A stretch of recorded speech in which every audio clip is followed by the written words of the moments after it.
பிள்ளையாருக்கு மிளகு அபிஷேகம். அப்ப அந்த காலத்துல கேரளாவை சேர்ந்த ஒரு ராஜாவுக்கு தொழுநோய் வந்துருது.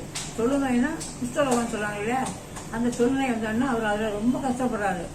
கஷ்டப்பட்டு ஒரு கடவுளையா வேண்டி பார்க்குறாரு, அது ஒன்றும் குணமாகல. கடைசியில் தமிழ்நாட்டுக்கு வந்து சேரன்மா குற்றாலத்து பக்கத்தில் சேரன்மா தேவி பக்கத்தில் ஒரு பிள்ளையார் கோயிலை உண்டாக்கி அந்த கோயிலை வழிபட்டுக்கிட்டு கும்பிடுறதுக்குள்ள அந்த அவருக்கு வந்து தொழுநோய் போயிடுது. அப்போ அந்த பக்கத்தில் உள்ள நிலம் எல்லாம் விவசாய நிலம். அப்போ அந்த ஒரு நாள் என்ன பண்ணாரு, அந்த தொழுநோய் வந்ததுனால அந்த நோய் எப்படி போக்குறதுன்னு கேட்கறதுக்குள்ள ஜோதிடம் பார்க்குறாங்க. முதல்ல வைத்தியம் பண்ணி பார்ப்பாங்க, இப்போ ஜாதகத்தை பார்ப்பாங்கல்ல. அப்படி பார்க்கக்குள்ள அவங்க சொல்றாங்க, நீ முன்ஜென்ம பாவம் நிறைய செஞ்சிருக்க, அதனாலதான் இந்த தொழுநோய் வந்திருக்குது. இப்போ தெய்வத்தை கும்பிடுறதால மட்டும் அதுக்கு பரிகாரம் செய்யணும். ஒன்று மாதிரி ஒரு எள்ளுல உருவம் செய்து அதை யாருக்காவது தானம் கொடுத்தீங்கன்னா உன்னுடைய கஷ்ட நஷ்டம்லாம் அந்த தானத்தோட போயிடும், நீ நல்லா ஆயிடுவான்னு சொல்றோன்னா அவர் என்ன பண்றாரு, ஒரு எள்ளுல தகுந்த மாதிரி உருவம் செய்து அது தானம் கொடுக்க யாருமே வாங்க மாட்டேங்கிறாங்க. பொதுவாக எள்ளு நல்லெண்ணெய் வந்து யாரும் தானம் வாங்கக்கூடாது, தினமா வாங்க மாட்டாங்க. அது வந்து அவங்களோட பாவத்தை நம்ம வாங்குற மாதிரியா, அதனால யாருமே வாங்க மாட்டேங்கிறாங்கன்னா அவருக்கு மன்னருக்கு ரொம்ப கவலையப்படுது. என்னடா இப்போ யாருமே வாங்க மாட்டாங்க, நிறைய பணம் தாரேன், தங்கம் தாரேன், பொருள் தாரேன் அப்படின்னு சொல்லி அறிவிக்கிறாரு. அப்போ கஷ்டப்பட்ட ஒரு ஏழை பிராமணன் அவர் கஷ்டம் தாங்க முடியாம, சரி நம்ம கஷ்டம் நம்மளோட இருக்கட்டும், நம்ம இந்த மன்னர் கொடுக்குற பணத்தை வாங்கிட்டு வந்து அந்த எள்ளு உருவத்தை வாங்கிட்டு வந்து நம்ம வந்து பரிகாரம் அந்த வசதியா இருக்கலாம் அப்படின்னு என்ன பண்றாரு, போய் அந்த மன்னர் அந்த எள்ளு உருவத்தை வாங்கிட்டு வந்துடுறாரு. வாங்கிட்டு வந்ததுக்கப்புறம் அது ரொம்ப கவலையா போகுது. ஆனா இதை தானம் பண்ண கூட அந்த ராஜா நல்லா ஆயிடுறாரு.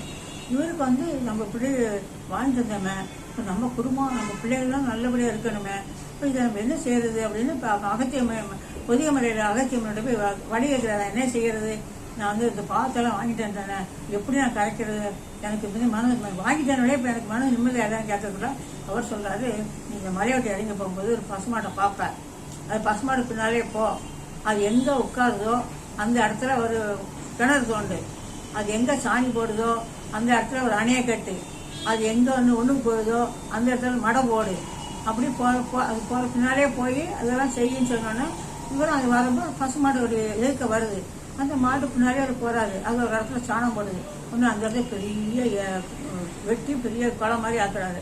கொஞ்ச தூரம் போனோன்னா ஒரு இடத்துல அது மாடு ஒன்று மூத்திரம் பெய்யுது, ஒன்று அந்த இடத்துல பெரிய இது வாய்க்கால் மாதிரி வெட்டுறாரு. அப்போ ஒரு இடத்துல போய் அந்த சரி சாணி போடுது, அந்த சாணி அந்த இடத்துல தடுப்பணை கட்டுறாரு, வாய்க்கால தண்ணி வர மாதிரி தேங்கி வைக்கிற மாதிரி தடுப்பணை கட்டுறாரு. இப்படி அது வந்து ஓரளவு போனா கொஞ்சம் அந்த பசு மறந்துடுது உடனே. ஆனா அவரு தண்டத்தை பணத்தை வச்சு அந்த ஏன்னா அந்த அவ்வளோ மலை பக்கத்துல இருந்து நாட்டுக்கு வரணும், ஒரு இடமும் வெட்டணும் இல்லை, அவ்வளவு கூலியாகவும் செலவாகல. அந்த தானம் வாங்கின பணத்தை எல்லாமே வாய்க்கால் வெட்டி, ஏரி வெட்டி, குளம் வெட்டி, தடுப்பணை கட்டி, வாய்க்கால் வெட்டி அந்த பணத்தை செலவழிச்சு மக்களுக்கு எப்பவும் நல்ல நன்மை செய்யற மாதிரி செய்ததுக்கப்புறம் தானத்துல சிறந்தது தண்ணி தானம். யார் வந்து தாகம்னு கேட்டா நம்ம தண்ணி கொடுத்துடணும், அது பெரிய அப்படி கொடுக்கறதா பெரிய பாவம். அதனால அந்த அந்த அந்த புண்ணியத்தை சேர்த்துனாரு. அதை செஞ்சதுக்கு அப்புறம் அவர் நல்லாயிடுறாரு, அந்த நல்லாயிடுறாரு.